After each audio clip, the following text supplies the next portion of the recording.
Good morning, everybody. It's 8:30. We'll call this morning's meeting to order. Our first item is the approval of the agenda. So moved. Second. Motion and a second. Any further discussion? All in favor signify by saying aye. Aye. Opposed, the same sign. Motion carried. Next, we have employee recognitions, and I have a little bit of a cold coming on here, so I'm not going to be up there shaking hands with anybody. I know we've got public health there. They'd appreciate that. So I've asked our Vice Chair, Commissioner Mojo, to have the honor of doing that today. Yes, thank you. All right. So in our 15 years of service today, we're recognizing Scott Madsen.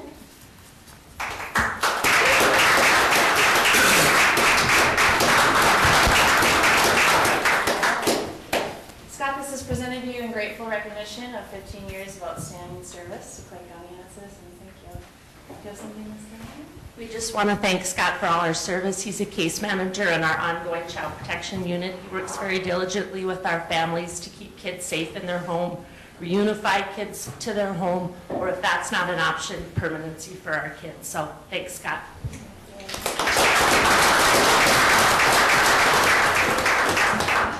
All right, in our other 15 years, Annette Mahler.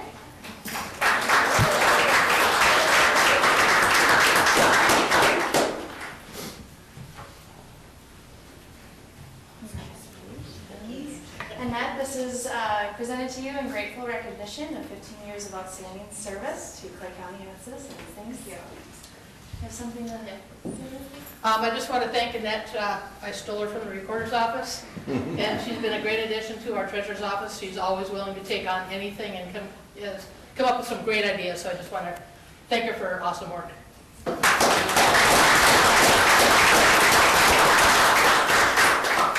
All right, for 25 years of service, Pamela Anderson.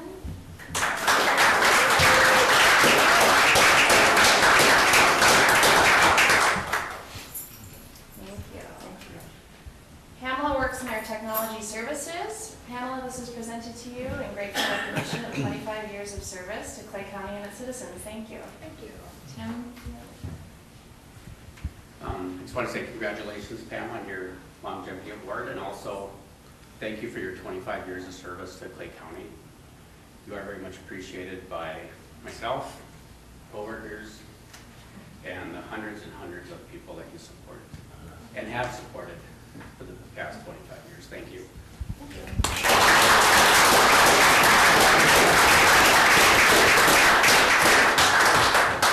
And also for 25 years, Miriam Dakudik.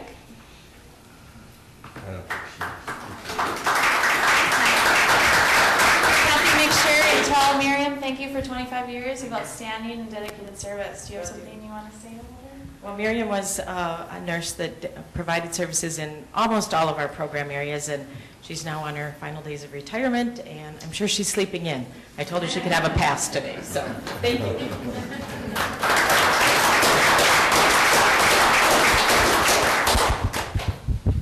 Well, thank you all for your length of service. Nice to see longevity amongst all of our employees. Thank you. Okay, we'll move on to citizens to be heard. Give a minute here for those that have to leave. You have a citizen to be heard. Yeah. Okay. Well, let's let them clear out so we have a little bit of room.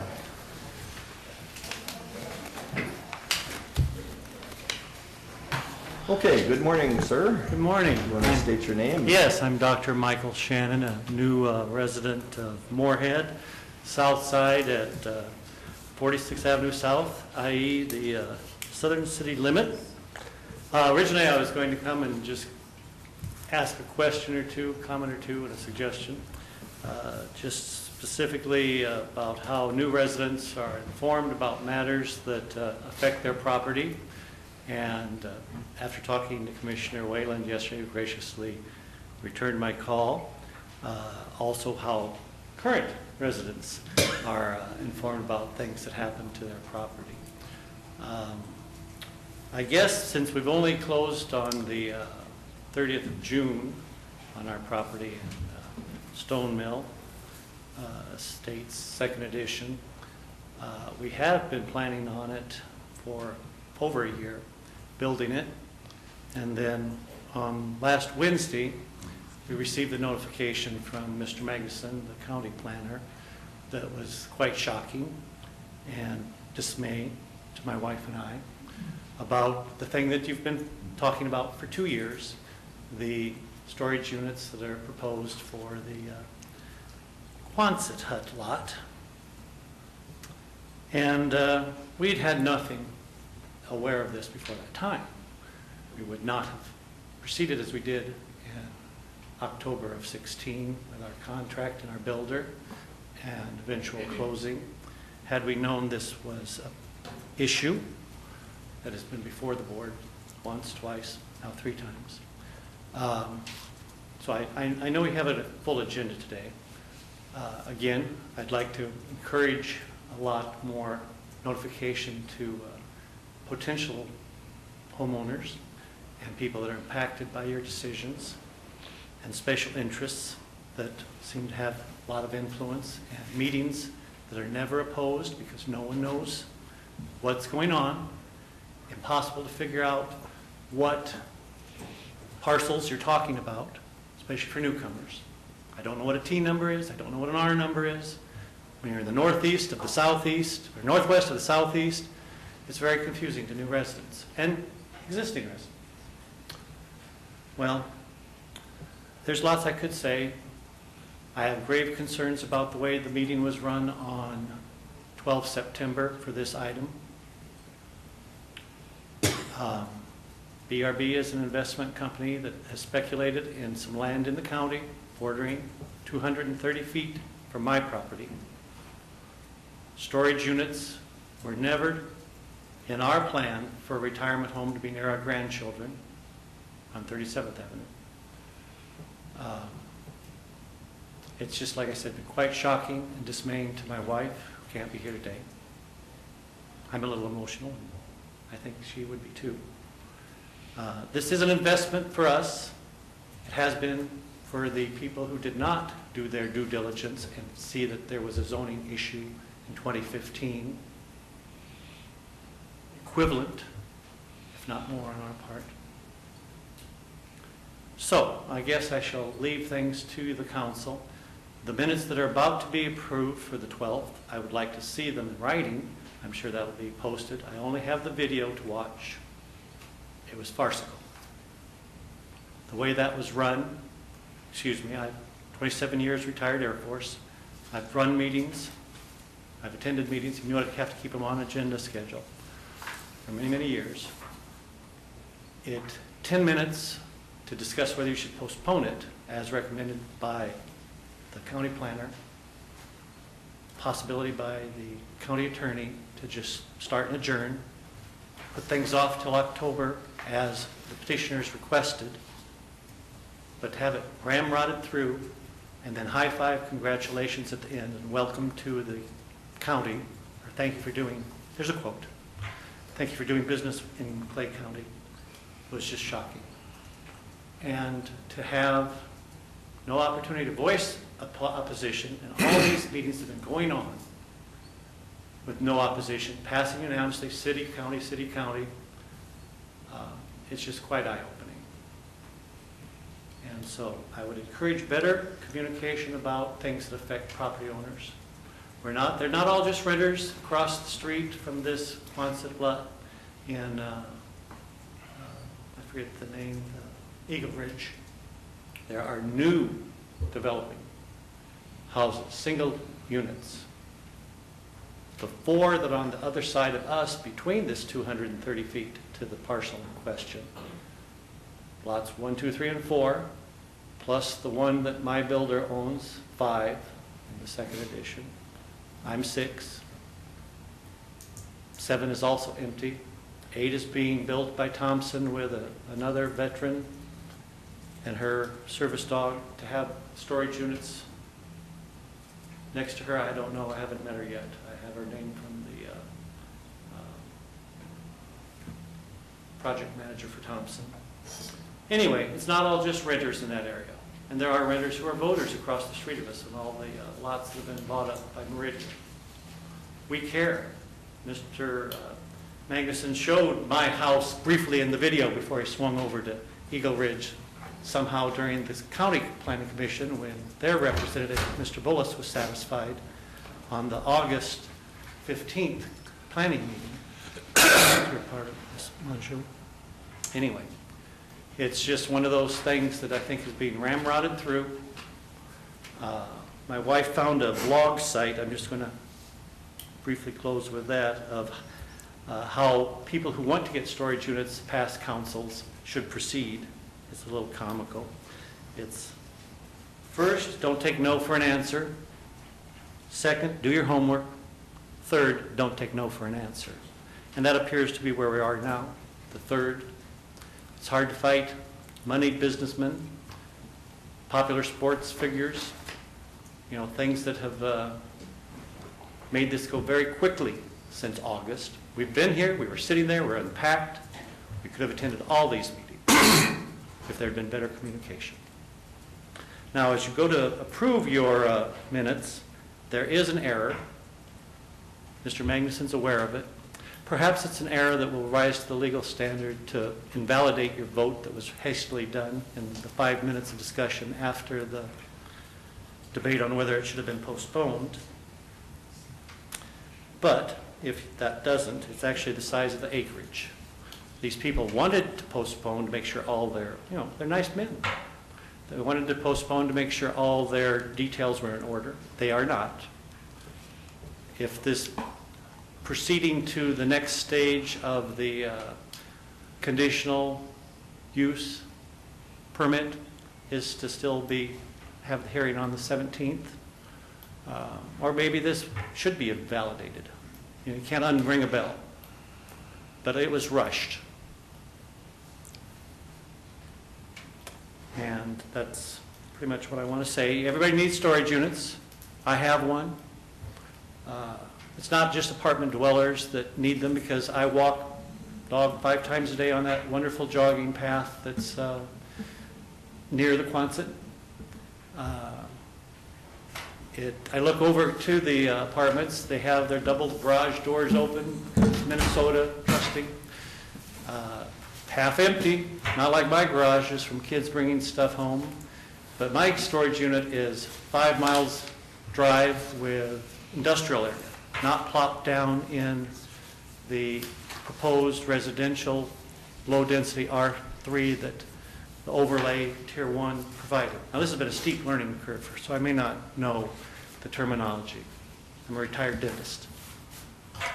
I don't understand what an R number is and a T number is on these things. I don't have the ability to compete with some of these land speculators, but it's really difficult to see my life's decisions that you've made to stay near your family rather than retire south to our beautiful lot in Texas,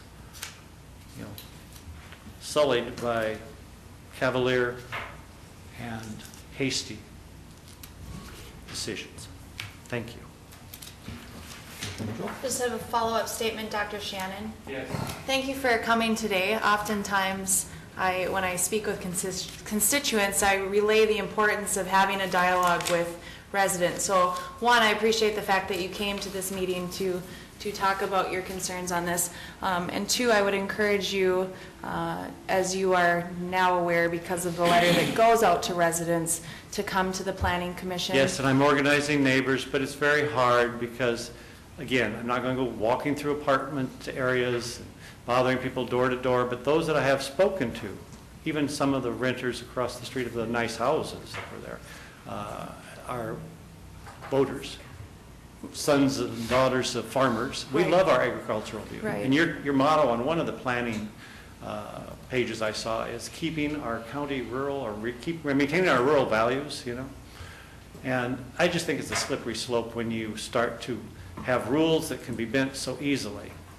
And removing an overlay, the whole purpose of these Tier 1, Tier 2 things was for people like us to look ahead to the future. I did contact the city. I did talk to the planner there. I was very impressed that she answered her own phone. And to have the fact, told to us that, oh, it's R3, go right ahead. And we do. And then a year later, out of the blue, after only 2 months of enjoyment of our new house, to find out that there is a possibility that we can't live there. There's medical reasons. And to have the light and the noise and the garage doors that will be 38 of them pointed to our master bedroom. When we designed our house, flipping the plan from 44th Street where we saw the model home and fell in love with something that would fit our needs for aging in place. Anyway, it's just, it has been, we've been coming to Moorhead for kid activities, colleges for 20 years. Daughters are here, grandchildren are here. It's just, you're opening a slippery slope when you crack this ability to peel back the overlay for one parcel that's going to pay $100,000 to the city of Moorhead to have access to 46th. I mean, did you know that? It's not just the $3,000 parcel specials. So, I mean, there's something smells like 3-day-old kettle of fish on how this is being Well, done. and to continue my statement, I appreciate, one, your thoughts, but also that is the avenue that is usually given to residents, and I apologize. If they know about it. I If they know. apologize for you not. There's no need to apologize. Sir, We know how- can I please continue? Yes. Thank you. I apologize that you did not hear about this. In the meantime, it has been something that, for someone who is on the Planning Commission, I've spent hours in meetings working through this, and it has been in papers, and yes, we can continue to have more clarity. Barnesville newspaper, yes. Thank you. Anyway, it's been very expensive for the city and county to try to fight this again and again. But I do want you to know there is opposition. Thank you. All right, any other citizens to be heard this morning? Any other citizens to be heard on items not on the agenda? Okay, seeing none, we'll move on to the approval of the bills and vouchers. Move approval. Second. We have a motion and a second on the bills. Further discussion? Seeing none, all in favor signify by saying aye. Aye. Opposed, the same sign. Motion carried. We have the approval of the minutes from September 12th and the 19th. Move to approve. I'll second that, but I just want to clarify if that 7.66 parcel from BRB is correct. The citizen did allude that Mr. Magnuson was aware that it was incorrect, and I don't have that number on anything that we have. Mr. Chair, we can certainly correct that if that is your wishes. Well, then let's hold off on approving these minutes until that. Can we just come back to this? We do have the motion in the second, but at this point, we'll just hold off on the vote till we get clarification. In the meantime, then we can move on to our 835 item, which is the request for approval for Min Choices Assessments staffing request. And we have Rhonda and Kathy and Holly and Jamie.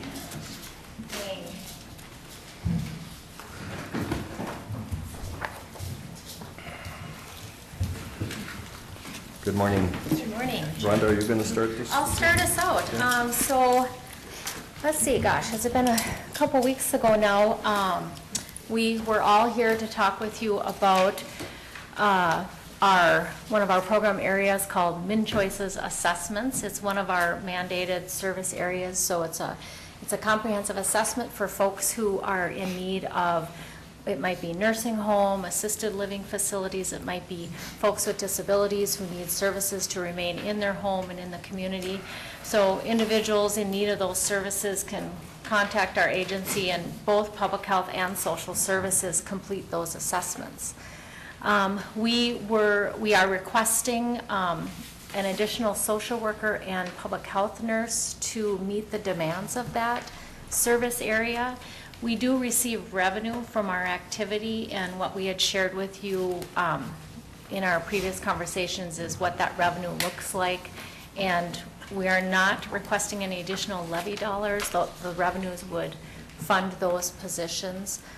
We did put them in the 2018 budget along with the increased revenue, so that is in the budget that you had, the preliminary levy that you had approved, I believe, last week. So we're just back to seek approval to move forward with those positions. So you brought 3 others. Anybody else?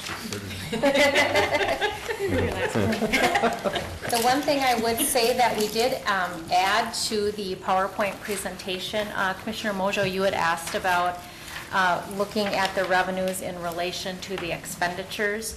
So on the bar graph, so let's see, the 4th slide shows the social service area. So we did include the expenditures, so you'll see the 2017 expenditures with the 5.75 FTE that we currently have for the program, and then what the revenue is looking like.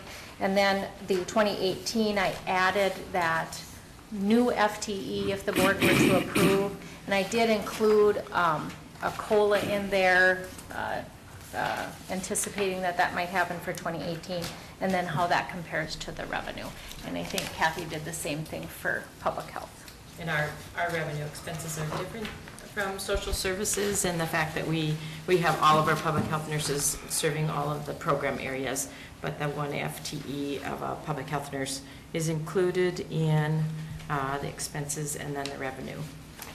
So, Rhonda, you mentioned that the new FTE position would gain additional revenues. Correct.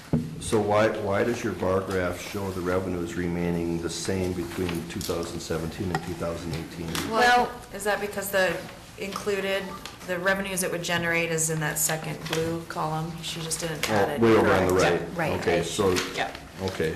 So that would essentially be on top That of. would the- actually go up on top of the purple. Yes. Okay, all right. I couldn't figure out how to get that up there. Except for just to add it, but yeah. Okay, all right. You should talk to Kathy, because Kathy figured out how to. Well, yeah, I wanted to It show was the Mary separate Fromm. graphs, but that didn't work, so I just. I could have Mary Fromm show you. All right, any questions of the board? Just a comment, because I was the one that asked to include that. I really appreciate that you included that. It helps us make a decision to kind of see how it will affect levies. And I also know when we first talked about this, it hadn't been included in the budget line items, and I had requested that you do that, and I'm glad that's done, so that next year, when it comes to comparisons, it's actually being compared line item to line item for the 2 years, so.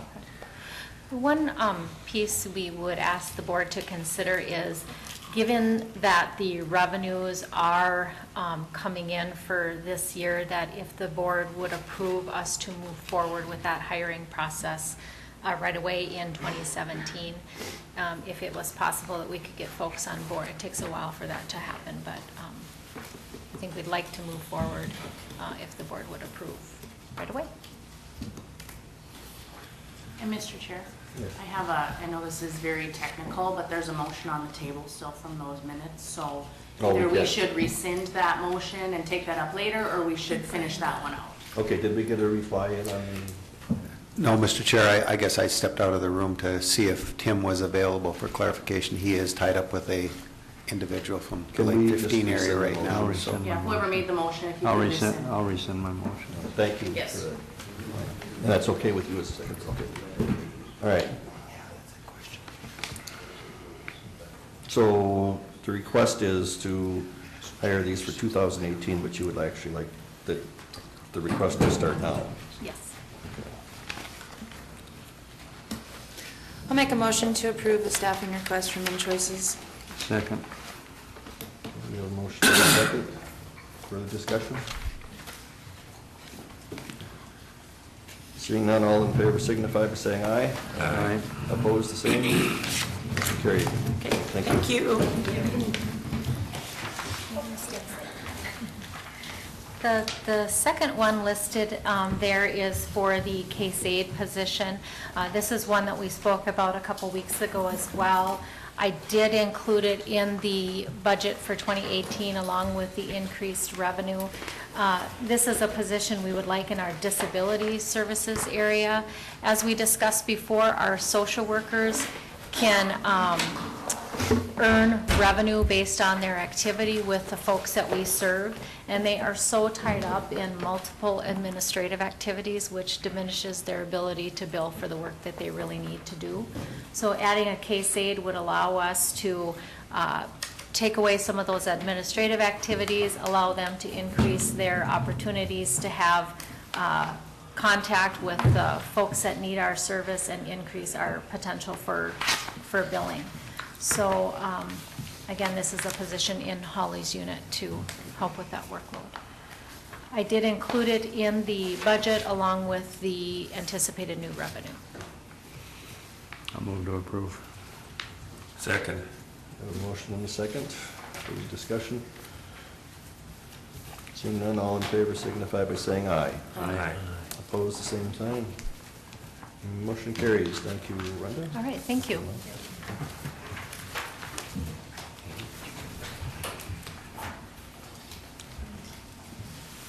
All right, our 840 is the pre-sale report and provide for sale of general obligation capital improvement plan bonds. We have Brian and Lori and Shelley.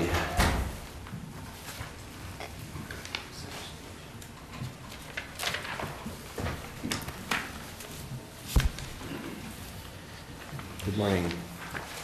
Good morning, Mr. Chair and other commissioners. We're here today to talk about the sale of the final bond for the new correctional facility and law enforcement facility. Really, this is to fund the law enforcement program.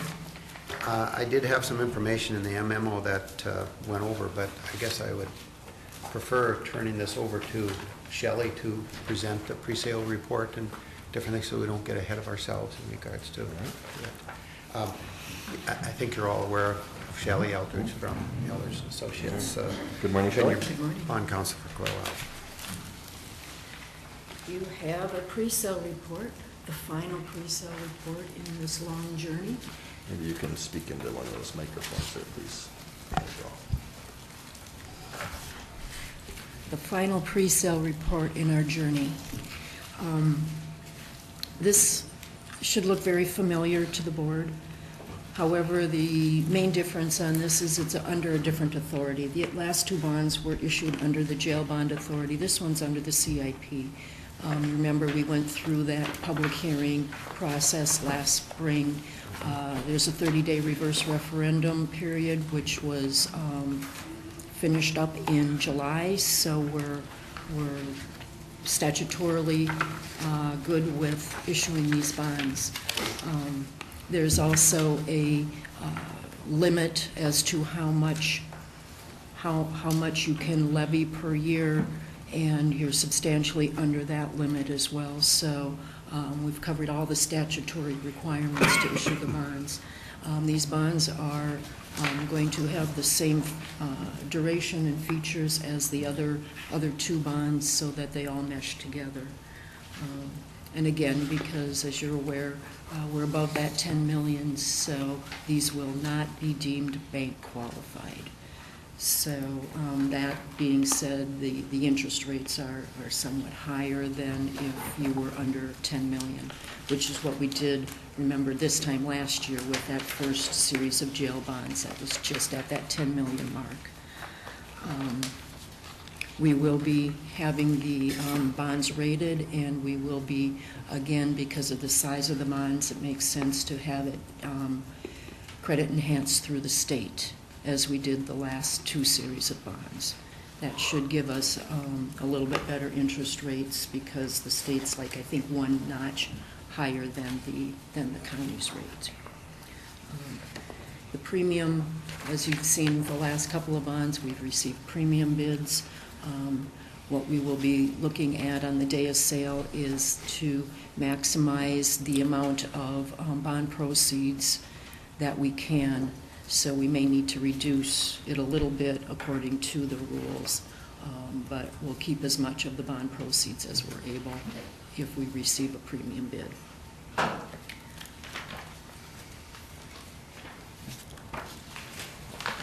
The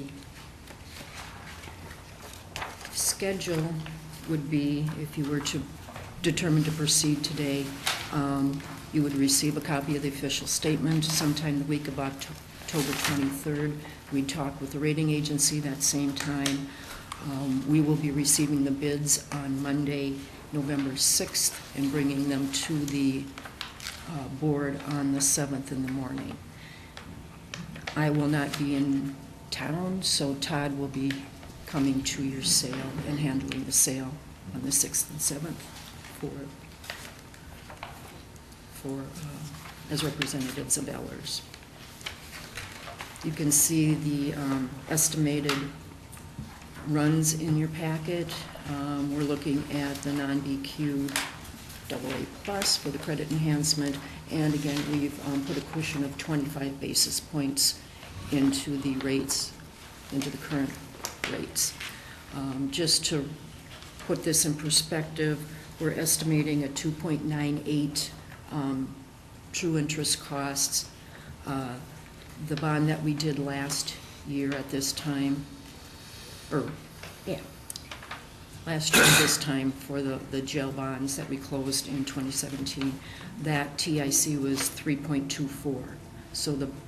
So even with the cushion, the market has gone down some, so we're hoping that we get better rates than we did at this time last year. And again, in perspective, the 2016A, that just under 10 million, and that was bank qualified, that was just under 2%. So there is that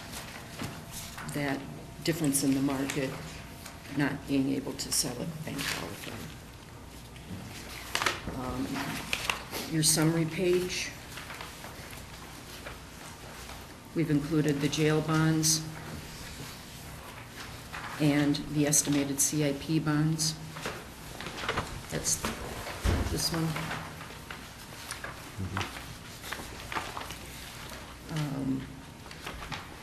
And we've looked at, and I worked with Lori, we needed to have, according to the law, there needs to be 105% debt service coverage for the bonds.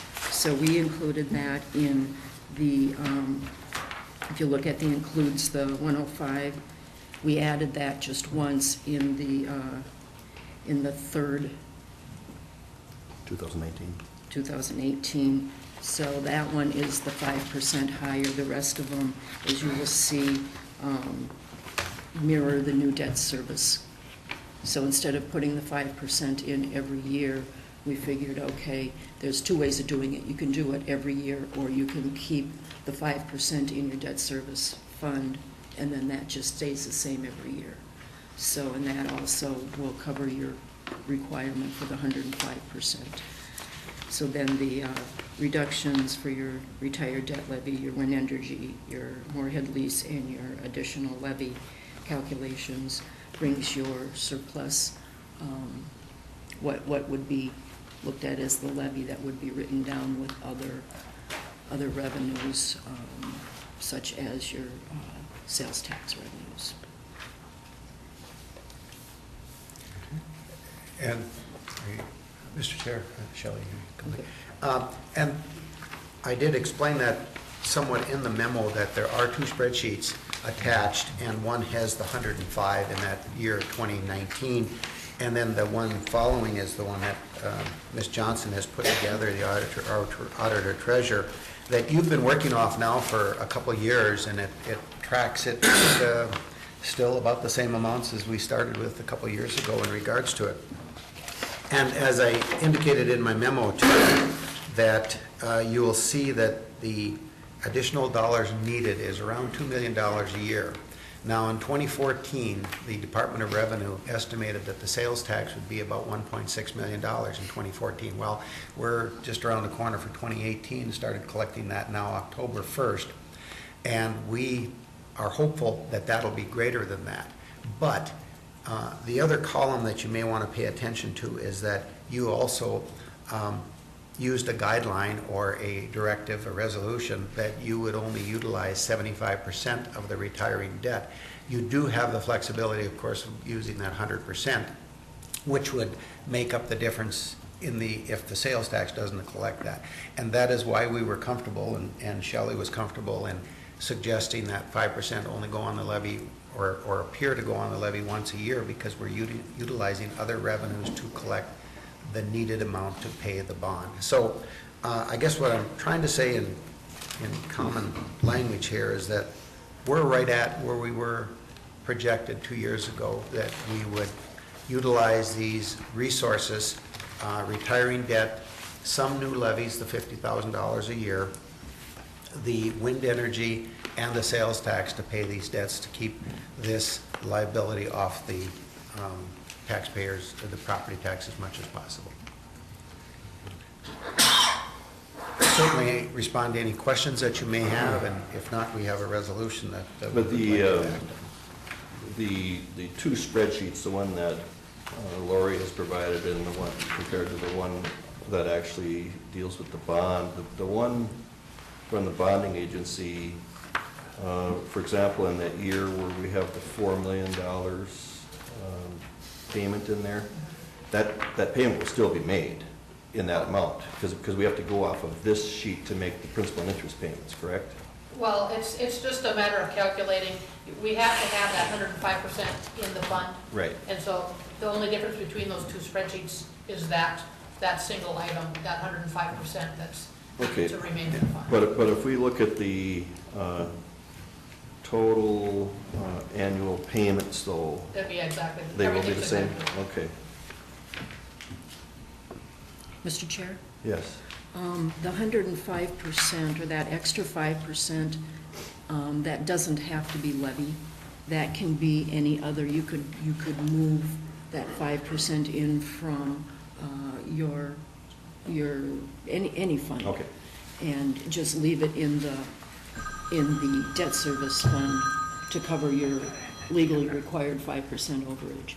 And what you will find in the bond documents, because the CIP is levy, by law, has to be a levy.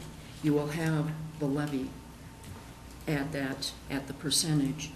And then annually, what you do is, during your budgeting process, is you will include, when you're adopting your budget, that you have sufficient funds on hand so that you can write that levy down to zero. So when you see the bond documents coming through, and when you see the resolution, there will be a levy equal to the debt service payments and the For the year. 105%. Yeah. And then we'll, in our Then we can offset it with documentation, other yeah, sources, such as that's that. because that's the legal requirement.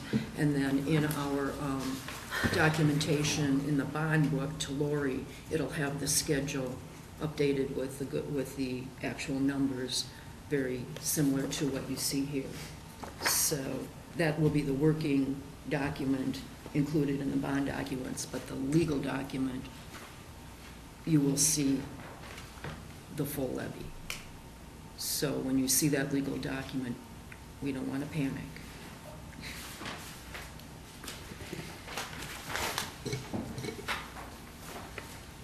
Okay. Lori, any other comments? Nope. So you're looking for this resolution 2017-29? Yes, Mr. Chair.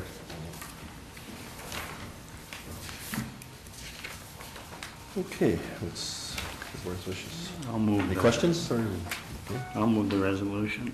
Okay. Second. We have a motion and a second. Any further discussion? Seeing none, all in favor signify by saying aye. Aye. Opposed, the same sign. Motion carried. Lori, I would imagine you're gonna be anxious to see that money come in pretty soon, huh? Now, what, it should, we'll get our first one in November, I believe. December, right away, December. The, Okay. That's just for the minutes. Hopefully for around $200,000. that's Oh, yeah, no, what I'm talking about though, authorizing the bond Oh, proceeds this- to, Yes. I would imagine the bills are coming in. Yes, we credit we do have enhancement. enough money to pay for those now, but we're Okay. gonna be getting some bigger bills in when those, when the cells start Right. coming in. Mr. Chair? Yes. There's a second resolution that authorizes the credit enhancement.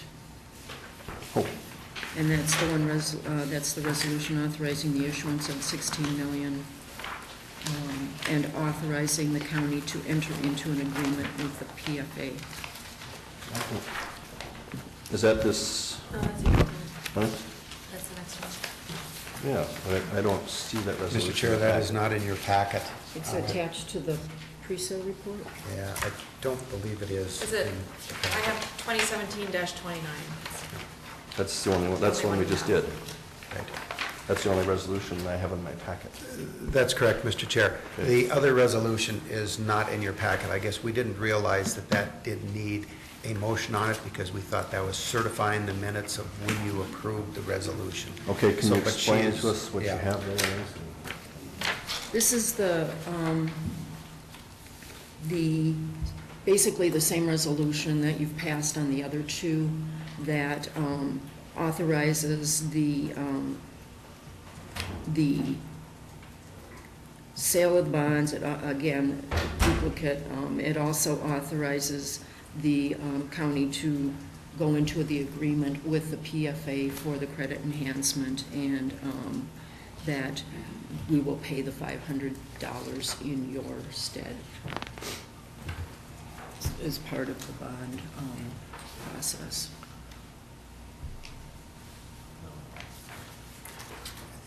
And Mr. Chair, I apologize for not having that in the packet. We did review it, and we thought it was the verification of the minutes and the action of this board on today. I didn't know it needed to be a Okay. resolution. So it would be 2017-30 for the resolution number, if I'm not mistaken.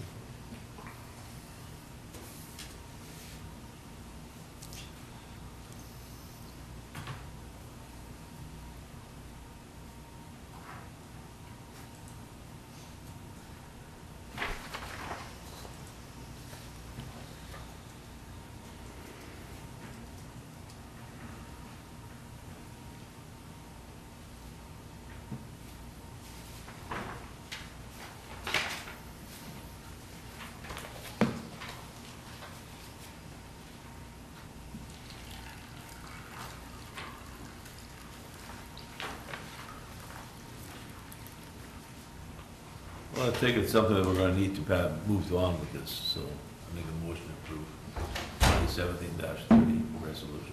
Second. We have a motion and a second. Let's give Commissioner. We have a motion and a second to pass this resolution. Grant, I don't know if you want to take a minute to. Take a minute to what? Look at that. Oh, Because it wasn't in the packet, it's kind of a formality thing that we have to do. Kind of, Just basically allowing us to enter into an agreement so we can use the state's rating to get a discount on the bonds. I believe the same resolution was passed for the other two bonds as well. It's been drafted by Dorsey and Whitney, your bond counsel. right, we have a motion and a second. Any further discussion on the motion? Seeing none, all in favor signify by saying aye. aye. Opposed, the same sign. Motion carried. All right, thank you.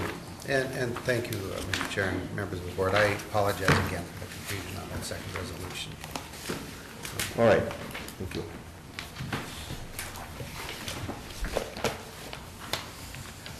And you're going to continue to see if you can reach Mr. Magnuson, Brian?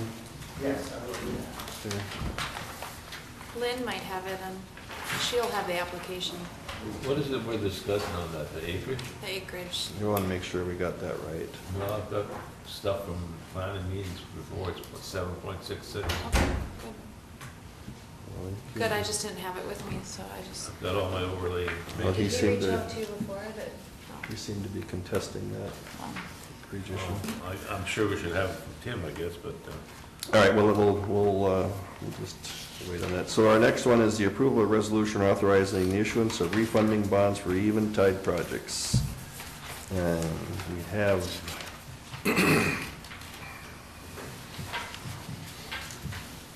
Mr. Stewart. Yes, thank you, Mr. Chairman, members of the commission. My name is Jim Stewart. I'm an attorney with Arnson, Stewart & Wagner in Fargo. We're representing Eventide. They're requesting the commission to issue bonds for the purpose of refunding a series of bonds that the commission issued back in 2006. So the purpose of the refunding is simply to reduce the interest rate. Wade Stubson, who's the vice president with Eventide, is here if you have any questions regarding the project. As with the 2006 bonds, the county has no liability for any payments on these bonds. Eventide is the sole source of revenue for the repayment. Well, we certainly like the fact that you have the option of seeing reduced rates by refunding, so. Appreciate that. We have a motion to approve. Second the motion. And there's a second. Further discussion? Seeing none, all in favor signify by saying aye. Aye. Opposed, the same. Motion carried. Thank you. Thank you. All right.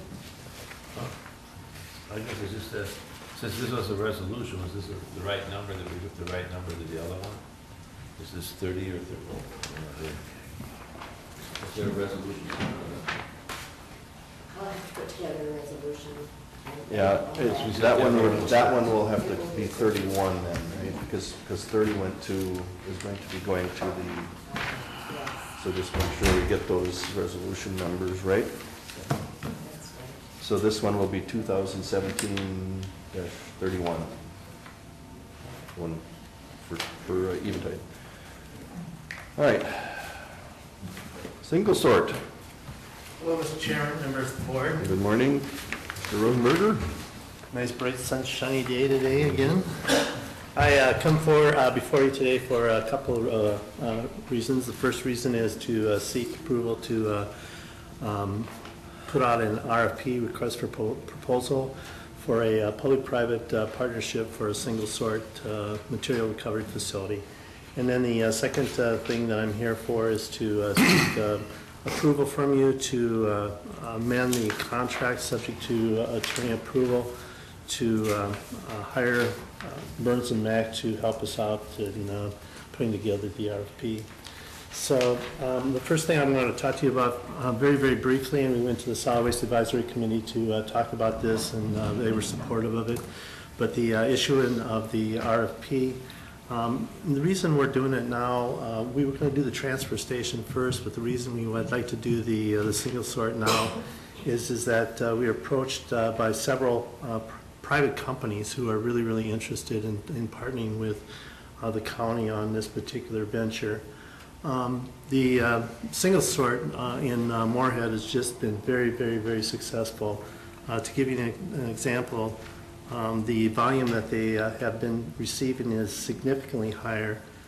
During the average, they average about 210 tons per month, which is almost three times the amount of what they had previously done. So it's significantly, the volume is significantly higher.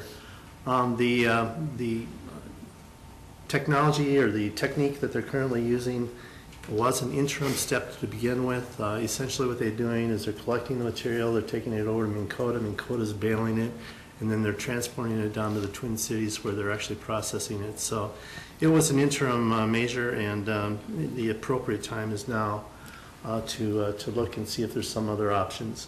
There's significant value in having a single sort MRF in Clay County through jobs. They're talking about 20 to 25 new jobs. They could range in pay anywhere from $30,000 to $50,000 to $80,000 for the plant managers. So there's some really, really good jobs, good steady jobs, and it's a pretty positive thing. There's other reasons why it'd be really beneficial to have in Clay County, transportation cost savings. We aren't going to have to take the material down to the Twin Cities. And that's significant. As a result, there should be a lower tipping fee and a lower processing fee for the citizens of Clay County, so that's a very, very excellent thing.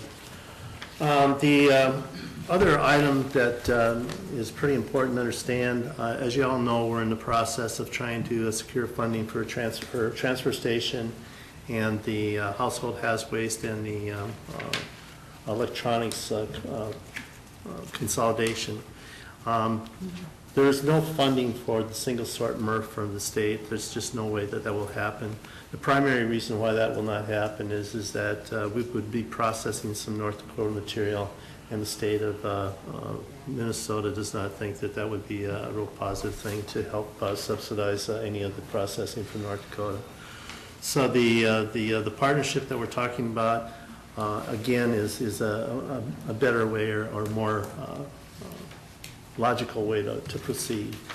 We have been approached, as I mentioned, by 2 different companies to work with Clay County. A couple of companies, some of the things they've been talking about, their investment has been very, very significant. They've been talking about actually providing the equipment, which could be in excess of $5 million. So it's a significant contribution to this.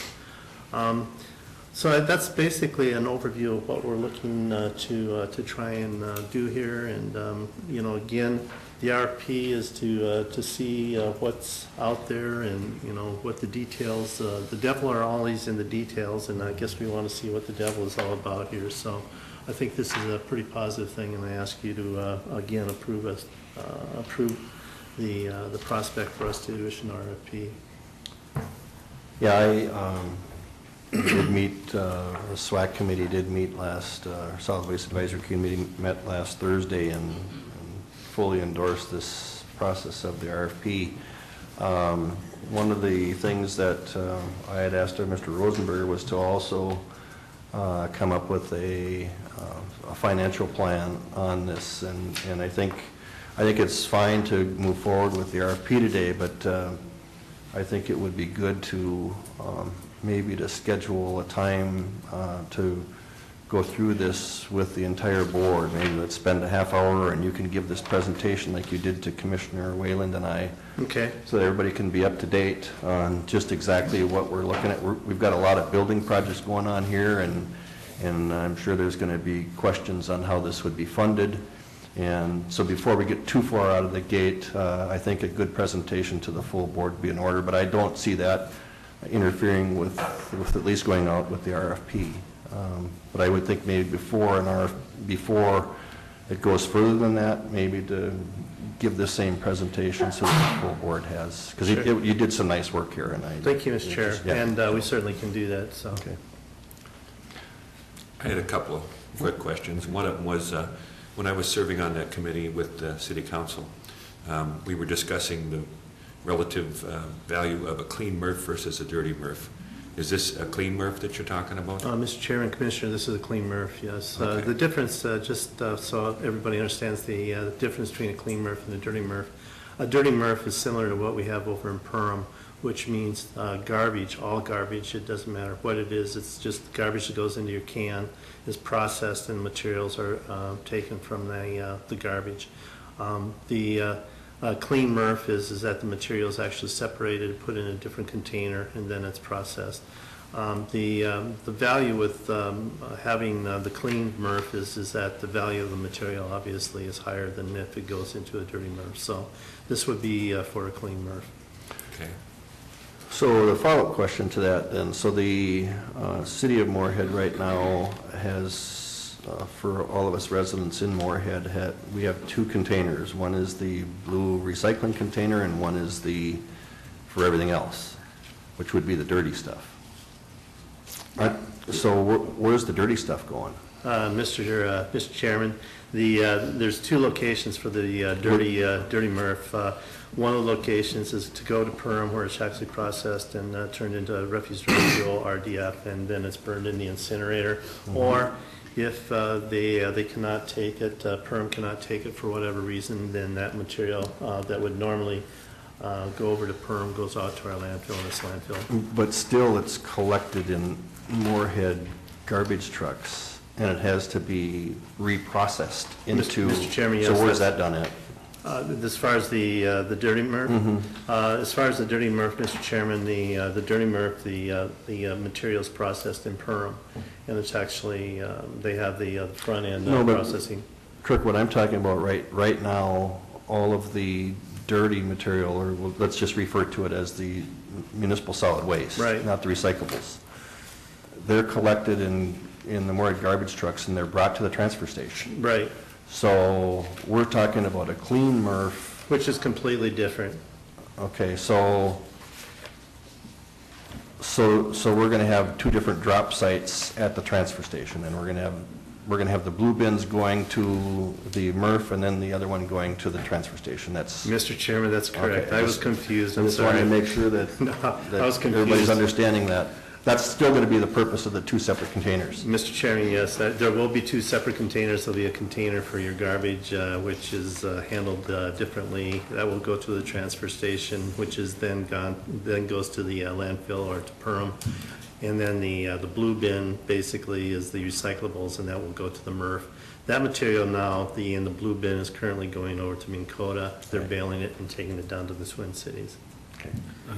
Is this just Moorhead that's going to be participating in this? Mr. Chairman, Commissioner, at the current time, Moorhead is the only one that has any curbside recycling, so Moorhead will be doing it. We have had some discussions with some of the other communities. Barnesville has been very interested in looking at doing some kind of curbside. Dilworth has been very interested in doing some curbside recycling, as Glendon has as well. So I think that for the current time, it's just for the Moorhead, but virtually all of our material, and again, it doesn't matter whether it will be a single sort or the way it used to be done, or the way it's being done in Barnesville and Dilworth and Glendon and Hewlin and Hitterdall and Georgetown and Felton and all the other communities. All that material will still be processed at this particular facility. Okay, because I know they sort it, so, Right. okay. I'll make a motion to approve the RFP. Second. We have a motion and a second. Any further discussion? Seeing none, all in favor signify by saying aye. Opposed, the same sign. I'm going to pass around here an amendment to the original contract with Burns and McDonnell. It's in the amount of $25,000, and essentially, it's a change of scope, additional scope. And so I just walked through it really fast. The tasks that they are going to perform. The first is just a planning meeting, and you can see on the next page some of the items we'll be talking about that would be included in the RFP. The second item would be preparation of the request for proposal. The third, they will assist us. And Mr. Chairman, we haven't really talked about this as far as the review, but I anticipate that for the review of the proposals, we'll probably have a group with SWAC, with commissioners, and also city council people from Moorhead, and Steve Moore actually be part of that review proposal as well. And then the next task would be negotiations. So if we find somebody that we like, we want to get more information, we'd begin some negotiations, and Burns and Mac would help out on that as well. The budget for the tasks that they have are on the last page, and I think it's pretty reasonable. And the schedule is that we'd like to get started as soon as possible. I have a question, Mr. Commissioner. Go ahead, Commissioner. Do you anticipate any roadblocks being? Well, Mr. Chairman, Commissioner, there's always roadblocks. You don't know what you don't know. So Yeah. I honestly don't. I'm the eternal optimist, and so I'm probably a poor one to ask on this. I don't see any roadblock that we can't deal with in an effective manner. I'm trying to remember back when I was on that committee, wasn't there some discussion about the Minnesota Pollution Control Agency? Well, there still may be some issues related to that. I mean, I think that, Mr. Chairman and Commissioner, there may be some issues related to that. I think they are supportive of what we're trying to do, but I think that they may, in our other project is basically the transfer station, the funding is still in their priority as theirs. But they may have an issue with this particular project. And again, the reason why is that I think it's the involvement with the North Dakota side that they're concerned about. But I don't think it's going to be, it's not going to cause us major problems. And I remember when we had the meeting with the teleconference with the gentleman from Switzerland, I believe he was from, via some company in San Francisco. Mm-hmm. And this is what he was recommending at that point in time, wasn't it? Mr. Chairman, Commissioner, PP. that's exactly right. Yeah. Yeah.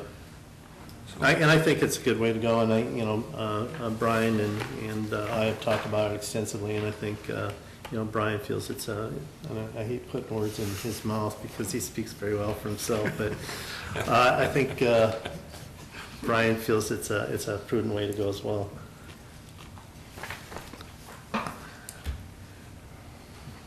Well, I see on the agenda here, and I'm a little, this is something that I get a little sticky about here.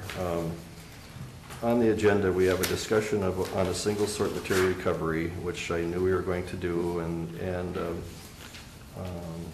seeking a request for proposals, and I really wish this would have been part of the packet, because when we're spending that kind of money, I think I've always said that if it's not on the agenda to spend money, we shouldn't be voting on it.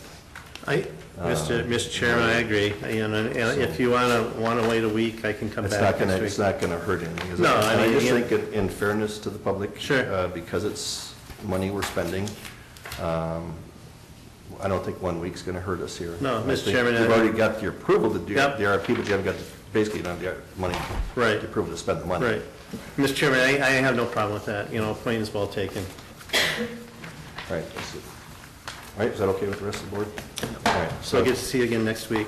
very good. All right? I don't mean to pick on you, but I just, the public. I don't feel picked on at all, Mr. Chairman. Thank you. All right, very good. Thank you. Thank you. Are you going to hang around on, District capacity The- funding. yeah, on the, for this next item? Yeah, I'll be Okay. here. Yeah. All right, very good. All right, we'll move into the review plan for utilizing the 2018 local capacity matching grant funds. Mr. Kastenberg is here from the Soil and Water Conservation District. Good morning, Kevin.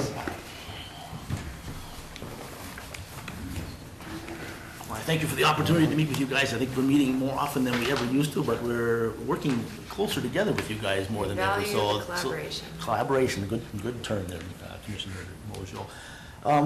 First of all, I want to thank you for playing ball with us last year on this same effort we're bringing to you again this year. It's a kind of a unique opportunity that's presented to us again this year, where the state has a pot of money that is allocated to each SWCD in the state, should the county board be willing to play ball with you, and it's on a 1-to-1 match. Our hopes were last year to access those funds. We brought a request to you as a, I guess I came to you last fall, and you approved that request. So we had $18,000 additional state funds granted us over and above what we normally get from the state, which is very unique to us in these times of with our district capacity efforts that are going on. With those funds, we were able to hire a new person full-time last fall. We also took the additional funds that the county board brought to us, that approved for us. We took those funds and in a roundabout way brought them back to the county for usage. So we enhanced our Clay County spraying budget, $5,000. And we are asking the highway engineering for some assistance on some projects in the amount of $6,120. So the $18,000 that it came total to last year was those two amounts, the $5,000 for the additional spraying budget, the $6,120 for the engineering assistance, and that was piggybacked with our normal request to the county board for an increase last year. So the $18,000 basically came to us for additional assistance, but we also rolled those over into helping the county do a better job of some of the services that we're asked to work with. I just quickly want to say that that staff member that you did bring on has been solely responsible for the buffer strip implementation, something that's been very valuable as Clay County's moving forward in implementing that. And so I think from our perspective, that's been very beneficial for our dollars to go towards that. Thank you, because he has been doing, his name is Gabe Foltz, and sometime I need to bring Gabe in to meet with you folks, because a young individual, and we dropped a load on his lap, and definitely he's taken the ball, and I think his farming background works very well in communicating with the landowners out there, and just has a good demeanor of working with the general public. And I think he also has got the county ag inspector role, so we've dropped a lot on his lap, and he's been working very well with it. So a lot of the programs are joint efforts amongst us. Well, this year, unbeknownst to us up until a few weeks ago, the opportunity to request an additional $18,000 is available from the state, should the county board be willing to approve the same type of a concept as we did last year. And I met with Commissioner Mojo, Brian, Kirk Rosenberger, and Eric Hovey from the county engineering, assistant county engineer, to see what kind of a plan could we put in place this year, similar to last year, and with hopes that the county board would go along with our request. This year, our request for 2018, our normal budget request was an additional $5,645. So of that $18,000 potential that we would have available to us, would be $12,355 remaining that we would like to bring back to the county in some way. And with the committee that we met, we came up with a plan. Number one, I guess we want to use some additional $5,000 of that amount to enhance our Clay County's spraying budget again. Potentially $1,000 to go to the highway engineering for some assistance. We do have some funds left from last year's request, and working with Eric, a couple of our surveys, I should say, are stream bank erosion projects, and it's easier to survey once the leaves are off the trees. So we're hoping to get in and do some surveying after leaf drop this fall here yet. And then working with Kirk at the landfill, we did a spraying job with them this year that was about 15 acres of leafy spurs that we took those $5,000 funds. We took some of those and did those this year for a leafy spurge, a noxious weed problem out there. And like I said, it was about 15 acres that we sprayed for them. So we have a project to keep on top of the leafy spurge control, but also Kirk has a tree planting project that he would like to, we did one this spring for them. We planted 3 rows of trees out there. We have some other additional planting projects that he's got in mind for about approximately $3,000.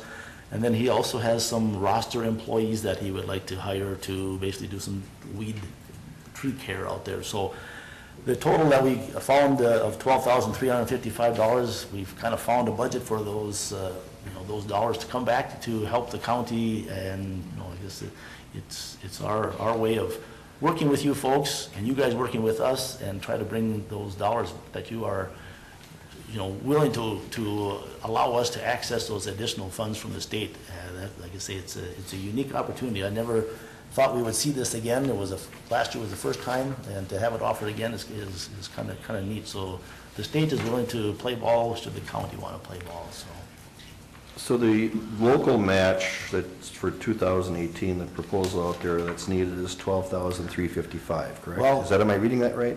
Our request came to you this year for an increase in our regular allocation for 2018 it amounted to $5,645.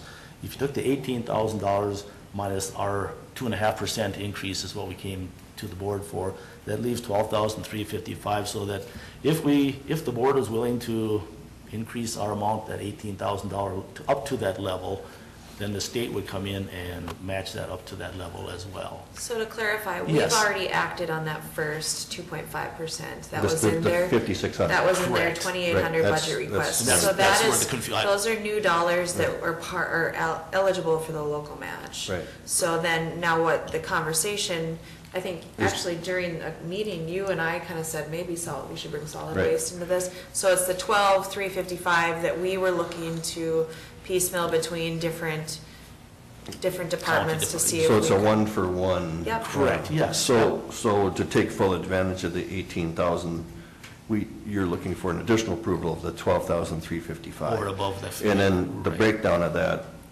is basically where we could see those funds come from, or the reasoning behind them would be that. So my question then goes to, there's 6,500 that's looking to be benefit to the landfill. And Kirk, have you been able to incorporate that into your 18 budget? Yes, Mr. Chairman, it's something that we have to do. The Okay, yep. surge is something we have to take care of. So you had those expenses built into your 18 budget one way or the other, whether it's paid to them or to somebody else? Okay, very good. And then the 6,000 spraying, did we have that, or the 5,000 for spraying, did we have that We did that last year. The county has $25,000 that you have budgeted for this year and out of the highway budget, and I believe Dave has that budgeted for this coming year also. We want to piggyback an additional 5,000 on top of that again. Okay, but I just want to make sure that that 5,000's in our 18 budget, one way or the other. Yes, Mr. Chair, it is. And again, what Kevin's talking about is no new additional dollars to the levy. Yes. Just Okay, utilizing the resources that we have. Okay, so in other words, instead of hiring some other outside agency, they'll hire That's right. Soil and Water. All right, that's what I wanted to make sure. All right, sounds good to me. Sounds good to me, too. Well, if we have all those things already budgeted, I don't know that there's even a need for a resolution. is there? Getting Bowser needs action. Oh, I'm gonna have to have some. Oh, okay, you know, because you last have to year- have something to get the grant money. Right, exactly, and you know, Okay. basically a resolution or a motion that you're approving for up to that amount, that basically is what they're gonna be asking for, so. I'll make that motion that we approve this. I'll second the Okay, motion. we have a motion and a second to approve, basically, we've already done the 5645, so it's the additional 12,300. Okay, all right, we have a motion, we have a motion and a second, any further discussion? Seeing none, all in favor signify by saying aye. Aye. Opposed, the same. Thank you very much. All right. And Jenny, I should ask, are we having a meeting on Friday with the kind of enforcement thing again? I know that was something that No, was that's talked. not something that we've said. Okay. We had talked about it at that buffer meeting, is that what you're talking about? Yes. With the wild rice Right. watershed? Yeah, we had talked about it, but there's nothing really that Okay. Tim has proposed new, and Okay. Commissioner Gross was up there, and they didn't specifically want a new meeting, they just wanted to be included in any future. Okay, I know we had talked about October 6th at one time. and just Right, hadn't- I apologize. No, that's perfectly fine. Thank you very much, everybody. Mr. Chair? Yes. Before Kevin leaves, he mentioned the collaboration, and he deserves a lot of credit for that. He even attends our monthly management team meetings now just to keep everything flowing and coordinating and things. So he's really showed a lot of initiative of collaboration. Well, I appreciate being invited, so like I said, it's a good bunch of guys and gals that we've got working for the county, so it's a pleasure to work with them and attend the meetings, so I do appreciate being offered to attend, so thank you very much. And go Twins tonight, right? Yes, that's right, yeah. All right, Yeah, I'm a Yankee. because we don't have any Yankee fans around here. Hey, Oh, we do have one? Commissioner Gross? I still got some old I just legions. think less of you now. Pinstripe man, huh? All right. Okay, well, our next item now is Brian, are we still checking with Tim too? Yes, I've kind of got that all straightened out. Oh, okay. Okay, very good. All right. All right, so Dave, do you want to come up?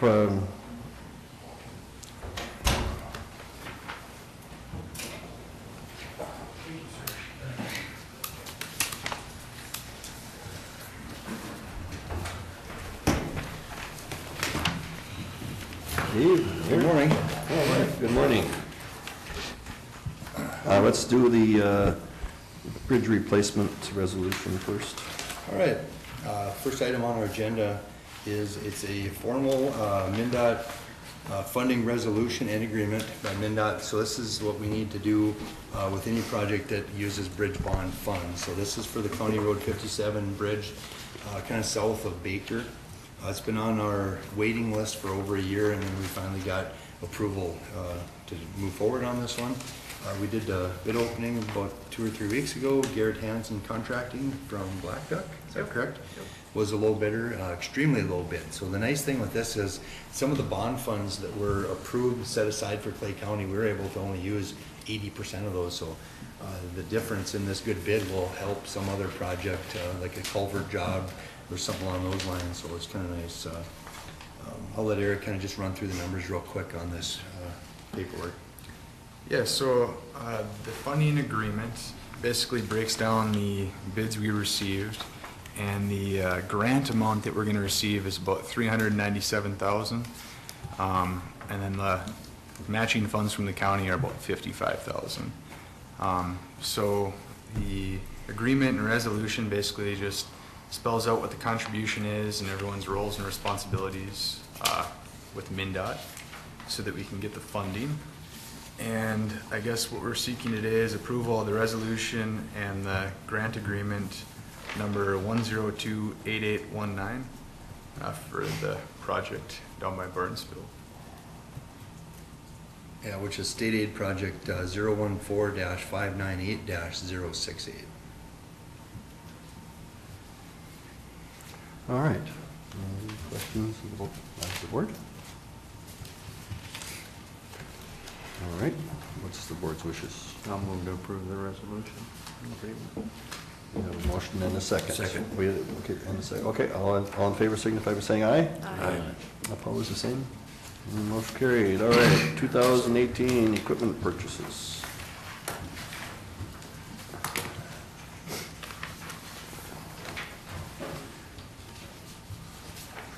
Thank you.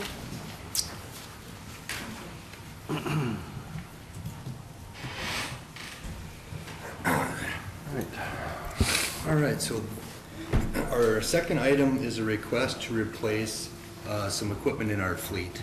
We've got 3 motor graders that within the next couple months are going to be coming off of warranty. Unit 142, Unit 147, and 149. 142 is up in our Georgetown shop. Unit 147 is at the new rollout, or the new landfill shop. And 149 is currently located at our Barnesville shop. So what we started doing back in, I think it was 2008, is the warranty packages coming from the dealers went from a 5-year, 5,000 hours to 7-year, 7,500 hours. So like I said, all 3 of these pieces of equipment are within the 7-year range. Coming up, 142 is in mid-December, 147 and 149 will be out of warranty mid-January. So what we typically like to do is we meet with the vendors, we take a look at, historically it's always been the Minnesota State contract. There's another cooperative purchasing option right now. Well, there's several. There's U.S. Communities, but the one that one of the local vendors is looking at, and it really helped with a good bid price, was NJPA, which Clay County is a member of. So we worked with a couple of local vendors, which we historically always have. The kind of the issue why we're here so early versus what we normally are. Normally we don't even start this process until about November, because we always look at trade-ins on this with this large equipment. And as of right now, the equipment that we're trading in wouldn't actually get traded in until January. Well, we're going to put a lot of hours on these things in the next 3-4 months, potentially with a bunch of winter work even. So it's a little out of the ordinary, but the Minnesota State contract expired on Saturday. So we met with our highway committee last week, and we showed all the numbers that we got. It takes a little while to get the numbers too. The vendors have to, we sit down, we explain the options that we want to move forward with, and then they also do an assessment on the existing equipment. They take oil samples, and it takes probably easily a couple months. We crammed this into about 6 weeks or so, and we got right up to the deadline. Like I said, we met last week with our highway committee, as well as the county auditor was there as well, to take a look at our internal service dollars. And what we kind of talked about was, should we keep this equipment longer than 7 years outside of warranty, or should we replace one or several of them? And it seems like that the committee kind of agreed that keeping equipment outside of warranty is very risky. The repair costs could be it could be easily from $10,000 to $20,000. The impact to the internal service fund for purchasing new equipment, roughly about $5,000 per machine more than it is for the current budget. situation, as well as the new equipment is getting more expensive every year, inflation, and the existing equipment is depreciating. So after we took a good look at the numbers, it was agreed to move forward. We did sign a purchase agreement last week, so we were able to get within the parameters of the state bid, the state contract. The vendors said that we did have 5 days, which we could withdraw that PO. So I guess we did get approval from the Minnesota State Auditor as well as our local, our county auditor as well to move forward on that. As you can see the numbers in front of you, we've got 2 vendors. We've got Caterpillar is currently sold by Butler Machinery. We've got John Deere sold by RDO. We have equipment from both of them. They're both very, very good pieces of equipment. They also provided trades. So what we looked at doing is trading in Unit 142, which is currently a tandem drive or rear wheel drive machine. It's the only one that we have left like this. All the other ones are all-wheel drives. We've got Unit 147. We've had some warranty-related repair costs to that one, to a point where we think that one would be a good one to trade in along with 142. Current Unit 149 is still a pretty good machine, and what we'd like to do is keep that for our spare machine. We always have one spare in case one goes down, or if we need 12 machines at one time. Right now we have 11 districts, but we have 12 machines, so sometimes there's a retired operator we can bring in to help some of the areas that receive lots of traffic, and we actually run 12 machines. In the past couple of weeks we've done that several times. Our current spare machine is Unit 180. It's a 2007 CAT. It's a tandem drive machine, but it doesn't have all the fancy emissions that have gone through the last several years, which makes this machine very marketable, especially overseas. As you can see, the trade on that one isn't very much different than the Unit 142. So I guess what I'd like to propose is replacing the 3 machines so we can get them on warranty. We wouldn't take possession of these things until 2018. We would use our 2018 Internal Service Fund allotment, which we would need to fully fund these machines. We would trade in 142, 147, and 140 or 180. We would keep 149 as our spare. And one little caveat is I would also like to get permission to try to sell these on the open market, utilizing a base number or a minimum bid of the trade-in numbers, and it was acceptable by the vendors to do that. If we don't get minimum bid, we would just use them as trade. If we get a little better than that, the county comes out ahead. I don't exactly know which avenue we were going to sell these at. Iron Planet is the one we had really good success at, and Brian kind of thinks that might be the way to go because they are such a global market. They're actually a conglomeration of several really large, probably the largest machinery auction company in the world.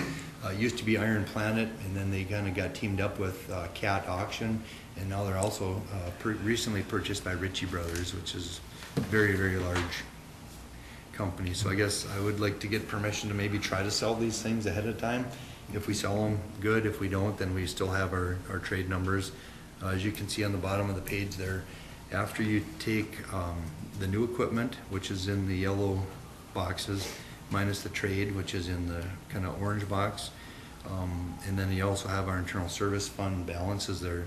It's really close. It's actually, we're $232 to the good, so at least we're in the black on them. The one reason we're probably not as good as we typically have been in the past, Unit 142 is a tandem drive machine, so we don't quite have as much internal service fund dollars there. You can see that one is about $7,000 short for making a replacement. Unit 147 is about $1,400 short. Unit 149, using the 180 trade, being that we kept that machine a little longer, it was able to put a little bit more money in there over years. So that one is about $8,867 to the good. So all 3 machines combined together are funded by about $200, so it's pretty close. Dave, just to be clear though, the 91.5 on the trade-in is dealing with Unit 180, right? Correct. All right.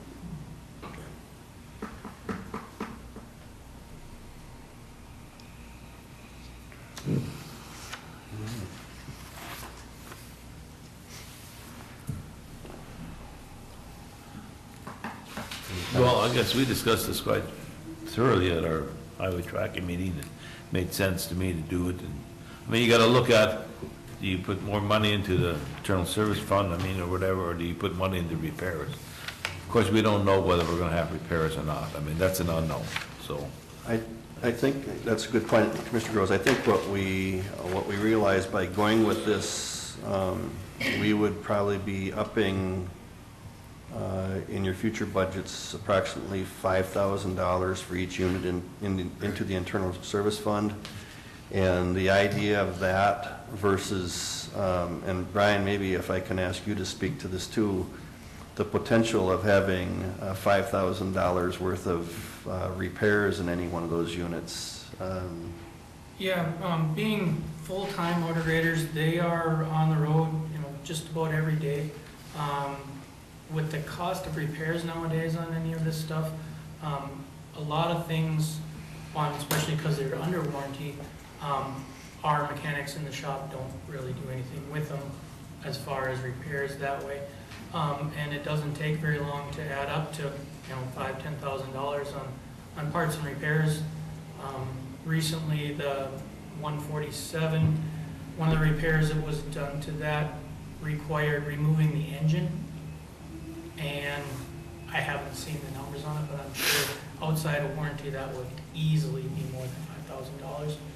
For us, it didn't cost a dime under warranty. So a couple of those, and it would take care of the additional funding from the budget for these new machines.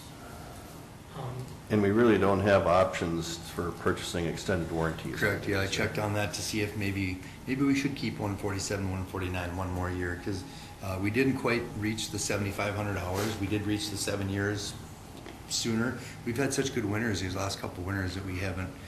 So that kind of equates to about a little over 1,000 hours a year with these machines, and we've been a little under the average just because of the good winters that we had the last couple winters. So anyway, I did check to see, maybe we could purchase one additional year of warranty or maybe another 1,000 hours, but it wasn't available with 147 or 149. I think one additional thing you gotta look at, every year you keep them, your trade-in value is gonna go down too, so.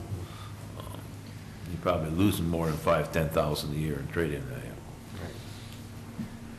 Any other questions? I have a comment. Thanks you did call me because I did have concerns with this. I really don't appreciate the fact that this is coming kind of after the fact, that there's been significant steps for it. I get that a PO can be canceled or whatever, but I initially am uncomfortable with the way that is.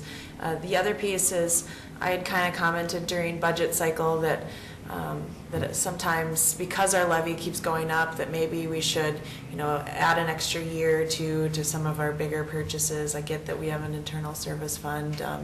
I think this warrants itself because of what warranty costs do. I was hoping that it wouldn't leave the internal service fund with such a low balance. I would prefer to maybe replace 2 and then maybe put another one on an extended. I think you've explained the reasoning why that's needed, but also just as the emissions control kind of changes how these big equipment are marketable, both globally but also within the U.S., I think that we should really focus on additional venues for selling them outright, whether it be through that Purple Wave that I talked to you about, or some of these other equipment areas, because not all counties are buying new equipment. There's other counties that are looking for used stuff. So I'll support this today, but I really hope in the future that it's not the same process. Yeah, and we had a lengthy discussion about that. As a matter of fact, we kind of had an emergency meeting of the Highway Tracking Committee because of this, and Dave found out, I don't know why it ended up so long, but the state contract issue was going to be up the end of September. And we had the same concern about authorizing or signing on a purchase order without prior approval of the board. And we had our auditor there, and the auditor actually spoke with the state auditor because we were concerned about it potentially being a write-up issue if they audit your department, for example. And we received word from the auditor that because we had the ability to rescind that purchase order after, if the board decided not to do it, that the state auditor was okay with it. And so those comments are, I would not support it either had we not gotten those assurances. So, but hopefully we can keep better track of when state contracts come up and those types of things. The reason that's also important is because the state contract, I think each one of those items would have gone up in price by waiting, just by doing it today rather than the 30th too, right? So we would have had an additional, was it $7,000 a piece? Per machine. Yeah. Per machine, so it was kind of, we didn't want to lose that. That's 21 grand too, so. But that's a good clarification, and hopefully we all learn from that to move forward. But so we have certainly it's the recommendation of the Highway Tracking Committee to move forward with these. It's the least, I think, or it's the most cost-effective approach to Dave's budget, I guess. You know, and if we do get a little, I think there's a real good chance we'll get a little more money for Unit 180, selling that outright. The other machines, I guess the market's a little more flooded now than it was back in 2008 when we sold those other ones. Mm-hmm. I think a lot of when the emissions came out and changed, all those machines went overseas. Both Cat and John Deere now have produced all kinds of other machines that I think our market stabilized a little bit, so the 142 and 147 may not achieve much more than the current trade-in numbers, but I'm pretty comfortable thinking that we'll have good luck getting a little more with the other one, which will help the internal service fund balances out. I think people got to realize too, these aren't Tonka toys that you're out there working with, and when these break down, it's big bucks. That warranty issue's big, so. Okay, I'll make a motion, we move ahead with purchasing these 3 motor graders. Second. We have a motion and a second. Okay. Any further discussion? Seeing none, all in favor signify by saying aye. Aye. Opposed, the same sign. Motion carried. Thank you, Dave. Do you have anything else for us? That's it. Okay, very good. Thank you. When are we going to do this paving on the south end of the building? So it's still, did we put that off for a while? Or has that been done? Well, at the landfill, we're going to wait until next year. Well, that's still next year. Yeah. All right. Mr. Berg, do you want to fill us in on this minutes on the question regarding the, Tim's here, I see too, on the, do we have the right description? Right. I think we had a public comment today that there was concern that the parcel, the minutes were showing the wrong parcel. Mr. Chair, what I think the comment was that the acreage was wrong on this, and frankly, I went across the hall and visited with Lynn, and then I did have an opportunity to intrude on Tim's conversation as well with an individual, because we wanted to make sure on this. We would recommend leaving the minutes the way they are for the following reasons. One, they have done a lot of research on this. They've spent a few hours actually researching this with the recorder's office. This is the amount that was stated on the applications over the last couple of years, and in checking with the recorder's office, it's a slight variance, but if you check some different records, Lynn said that you do come up with some different amounts, but what it does, the parcel is identified, and I suppose a surveyor against another surveyor might come up with some very minute differences in the acreage. So we really don't feel the acreage is the issue, it's the parcel, and that's an approximation. So, and Tim is here to... And the board action was to remove the overlay district on the parcel. That's correct. Right? That's correct. So, Yes. All right. Tim, do you have any additional? No,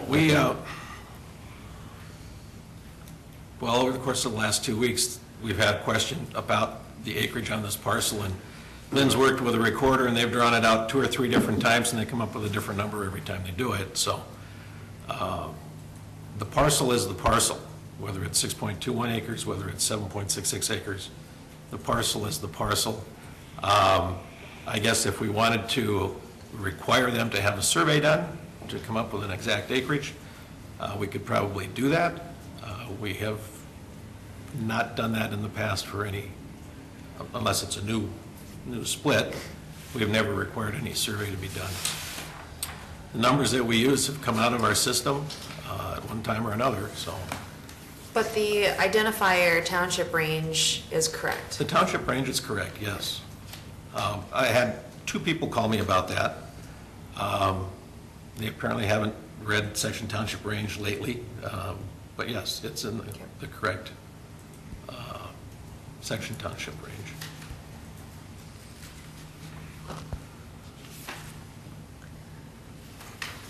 Well, I'll make a motion to approve the minutes as noted, except I do have a change. I noticed that it is in that I attended the AMC conference. I did not attend the AMC, so I will make a motion to approve the minutes with that change. Okay, so that was in the minutes of the 19th?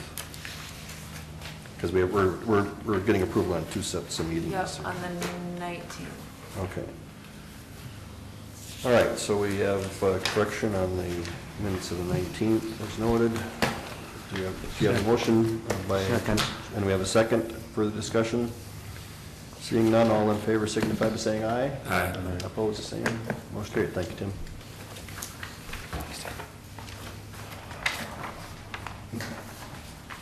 All right, committee reports. Commissioner Ainen, would you like to go first today? Don't have anything? Nothing? All right. Commissioner Gross? Tuesday, I went to the Revenue Commissioner of Minnesota, Cynthia Fowler, was up here, and she gave a presentation on the new tax credit that there's a $35 million program that farmers got a 40% reduction on any school referendum. So she gave information on that.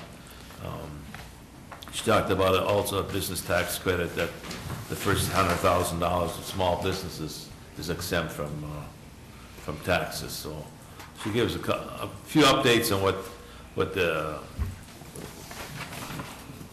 state did last year concerning tax credits. And then on Friday, we had the highway tracking meeting, which we pretty well discussed here just a few minutes ago. And those were my 2 meetings. Thank you. Commissioner Wayland? Let's see, I had the Minnesota Rural Counties meeting yesterday in Alex, and we had a business meeting and had some elections and that type of thing. And then we had some some legislators there. Senator Eakin and Engelbretson were there, and Representative Anderson from that area, and they discussed, some issues that are going on in St. Paul, and that was it for that. And then let's see, we had solid waste last week, and I think Kirk already discussed most of what that meeting was about. And yesterday we had an update on the jail and law enforcement center and construction meeting, and everything's on schedule there. You can see how things are moving ahead, and the cells should be coming this week. I think it's backed up a little bit. I think it's towards the end of October. Towards the end of the month. Yeah. Oh, it is now? Yeah. Yes. I was late because I was in Yeah. Alex for the MRC meeting, but that was it for me. Commissioner Mojo? Thank you. Last week I attended, Mayor Williams from the city of Moorhead had called to have a discussion with some representatives from the Minnesota side with concerns regarding diversion issues that may or may not have been addressed thus far. It was a good conversation. The mayor of Hendrum was there, the Representative Kent Eakin was there, and staff from diversion and city and county. Brian Berg was also there. It was a good discussion. I attended the audit committee last week, and as you received in emails, the audit looked really good. There were a couple items of note, one of which is a recommendation to publish payee bills over $2,000, and I think that's something that counties statewide, not all of them are doing, but should be doing, and it just, I think, is a discussion point for us moving forward if that's something required that will significantly change some publishing budgets. But I think transparency is very important, so we'll talk continually on that. I attended the Land Management Committee of the Diversion Authority. It was a pretty quick meeting with property management updates in lieu of legal decisions. They will not be moving forward on demo or removal of the remaining homes in Oxbow. They are moving forward on winterizing of those, and all the other acquisitions are on hold right now. I attended the Lakes and Prairies meeting at their new facility, Bellesley. We had an update from Head Start. One thing to note, I've had some conversations with staff inquiring as to how many Head Start kids are in that program. With their classrooms in the Family Service Center and in South Moorhead, they have 227 kids that are enrolled. There's a 90-child wait list on that, and usually by the end of the year, they'll think will be upwards of 200. So there is a significant need for early childhood intervention in that, so I'm glad to see that they are offering that program, so it helps reduce county costs there. We did move forward in purchasing a property in Breckenridge for a nominal amount. It will serve as an office space for 3 or 4 staff. The rent alone that will be saved in that will pay for itself pretty quickly. I think the property was $65,000 or something. So they're going to be having a grand opening at the Bellesley site. I will let you know as that moves forward. It will be sometime in December that they will do that, and also they are going moving forward in rebranding nationwide. There's a trend to rebrand to a cohesive name, so they will be renaming themselves Community Action of the, and then they'll decide what the after will be. So that concludes my reports, Mr. Chair. All right, thank you. One other I was going to bring up, this AMC meeting in St. Cloud, December 4th and 5th. If any of us are going to attend that, we have to move to, I mean, if several of us are going to attend that, we have to move our commission meeting. Oh, yeah. I think we do, because don't we have Truth and Taxation on that Thursday typically? Yeah, I think we will be doing that, because I think we're all scheduled to, or I think you've booked all of us, right? So we could do that. We could do that now. I mean, we could certainly move the date. I don't know if that Thursday has been decided on that Truth and Taxation for that week or not, but. Yeah, Mr. Chair, I'd have to check with Lori on that, but I do believe. We probably moved it before, I just didn't. Yeah. Thursday the 7th? Yeah, I believe so. Evening, right? And then Yeah, it's usually, so we usually have like a 4 o'clock meeting that week. I'm just going by memory, but I think there was a resolution that we addressed. Already did that? Yeah. Okay.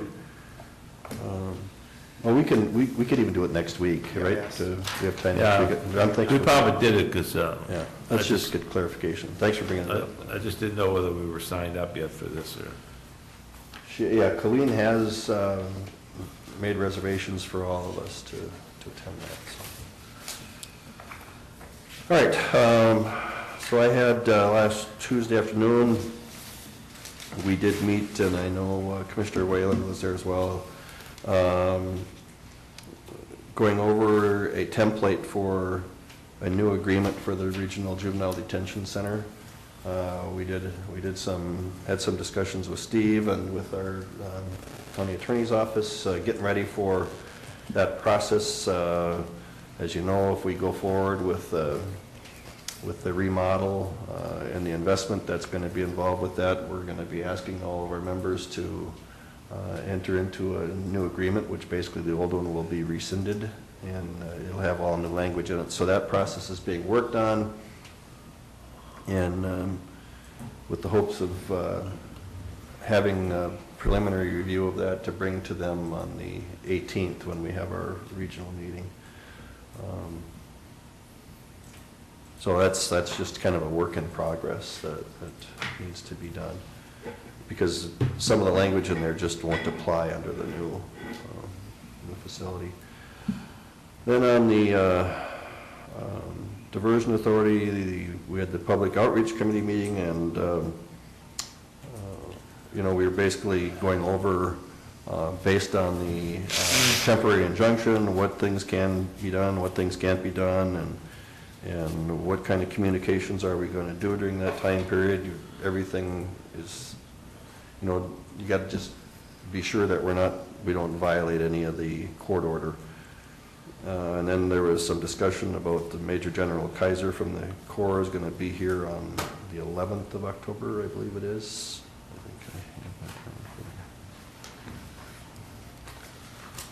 I think it is. That's unfortunate because Congress is in session, so we won't have any representatives from Washington, D.C., both Minnesota or North Dakota. Okay, well, it's...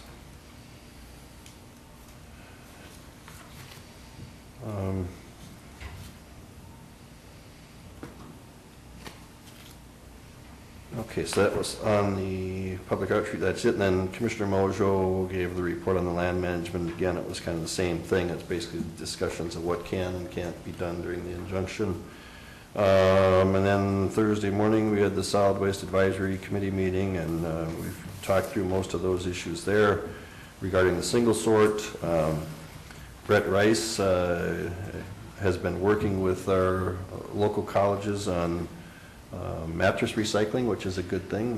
Where he's seeing an awful lot of mattresses being recycled as opposed to going in our landfill. And if you can imagine stacking mattresses up, how much room they can take in the landfill, and to see those recycled is good for our landfill. So I want to thank Brett for doing that.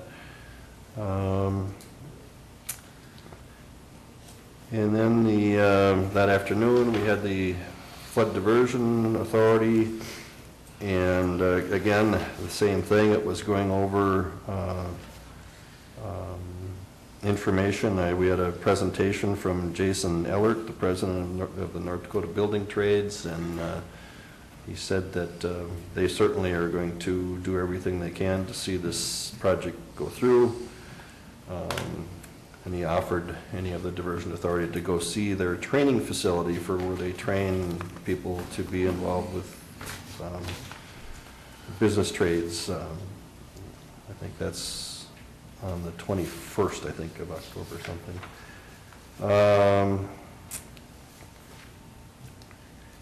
And that's pretty much, we did go into closed session just to talk about you know, all the legal components of the, and what options are still out there for us. So then, as Commissioner Whalen said, we had the construction engineers. We had an update on both the construction projects yesterday afternoon, and that seems to be going well. We have a little problem on 9th Street North where part of that process, and this will be of interest to some of the people in North Moorhead, they've noticed that they're digging the pond across the street, what used to be our parking lot there. And so all of the new parking lot over there and most of the water from the law enforcement center was all to be drained and go to the pond prior to going into the river. It's part of that to help sanitize that water before it's state and city requirements. But they ran into a problem with the sewer line is right where the same depth as where the flow was supposed to go underground for the storm sewer. And of course the sanitary sewer is a forced main, and so that can't be moved. So now they got to figure out how you're going to put water either up and over or down and under, and so it was, you know, it's a typical thing that can come up, you know. But there's hopefully they're going to have a resolution to that on Thursday. We're supposed to hear. I do know that there might, and of course that the reason I bring that up, and it's a traffic issue because we have a detour right now for a lot of our residents up there that take that street, and if they can't fix it, they'll reopen it and just have class 5 in there for a while, but then they may have to come back and close it again to fix it. So just for those that may have concern about how long that detour is there, that's the reason. Brian. Well, thank you, Mr. Chair. I too attended, Commissioner Moser talked about that Minnesota coordinating meeting that took place last Tuesday, and they'll be talking about a second one here very soon. Maybe some of you got some notification on that. And it's already been talked about, but we met to start the preparation for an agreement with the juvenile expansion. I was at that meeting too, along with Jenny Schmaraja and Commissioner Campbell and Steve Larson. The exit interview with the state auditors has already been talked about, and I think, in fact, I forward you a copy of the final report that the auditor is issuing with an unqualified rating, which is what you want, which is a good one. We did have a meeting reference office space in the Family Service Center, and two commissioners are in that. We did have a couple of meetings, follow-up meetings with Extension and the state auditor, and we've got another meeting coming up pretty soon because we want to talk about that issue. So highway tracking's already been talked about. Diversion board meeting has been already talked about, and Mr. Chair, I think maybe it's important to note that the other closed session issue was the hiring of an executive director. That's correct, yes. And that was talked about as well. I had another diversion meeting on the program status, itemizing approximately 150 tasks, whether they go forward, whether they are on hold, or whether they're still in discussion of what you can do. And we went through all of those different functions. Yesterday, you mentioned that there was a construction meeting, and everything is going well there, but I do want to pass out something here, and then we'll talk about it just a little bit from that meeting.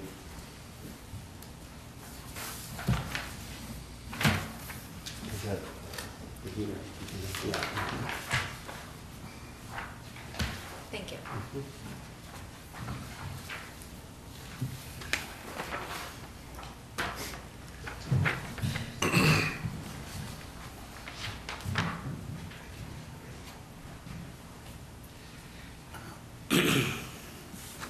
And what we've talked about before is the heating system for the new correctional facility.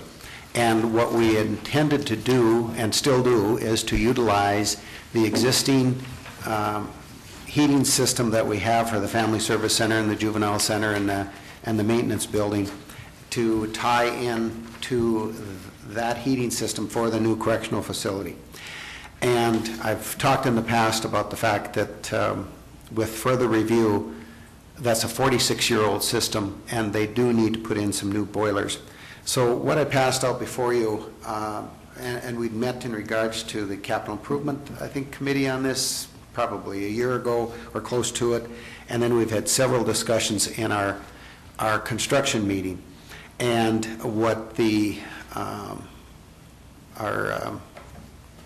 I want to say architects, but they, working through an engineering company, EDI, have researched this further and designed a system in which to put in two new boilers of 250 horse apiece. And there's a lot of benefits to that, and we don't probably need to go into all the details on that. But right now, we run a 500 horse boiler even in the summertime to heat domestic water that we need for the showers and detox center and the juvenile center and all that. And what they're proposing is two 250 horse boilers that will handle the whole system in the depths of winter, because we need about 450 horsepower of energies. We would still keep one of the 500 horsepower systems as a backup. And what we did through this process, we budgeted about $375,000. We were hoping to get this done for that. And as you see in the projection there of the costs, the estimated cost was $586,000. So it's certainly more than we've budgeted. We're going to have a meeting on this with Commissioner Wayland and your chair, Commissioner Campbell, to talk about the options and bringing a recommendation to you. But we've talked about this several times. It's a substantial amount of money, so I felt it was only fair to bring this forward to you just for your consumption and thought process when we do bring it forward to the board for some formal action. One thing I think that is interesting, I talked about the 250 horsepower boilers instead of the 500 horsepowers. It is projected that we will save, I think, about $50,000 a year, I think it was, in heating costs. And these will pay for themselves in 12 years with that type of savings.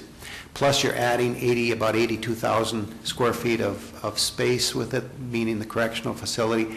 And you then are updating your whole system for the Family Service Center and the Juvenile Center and things. So just some points for you to consider in analyzing this. And we'll have to talk about where the other, we said, like I said, we put in $375 in the budget. That leaves about $200,000. We'll have to look at contingencies or some other means of paying for that, but that's something that we will talk about and bring to you. But so it's a big deal. I know I'm spending a little extra time on it, but please give it some thought. Brian, if I can just clarify something, the $375,000 that we had projected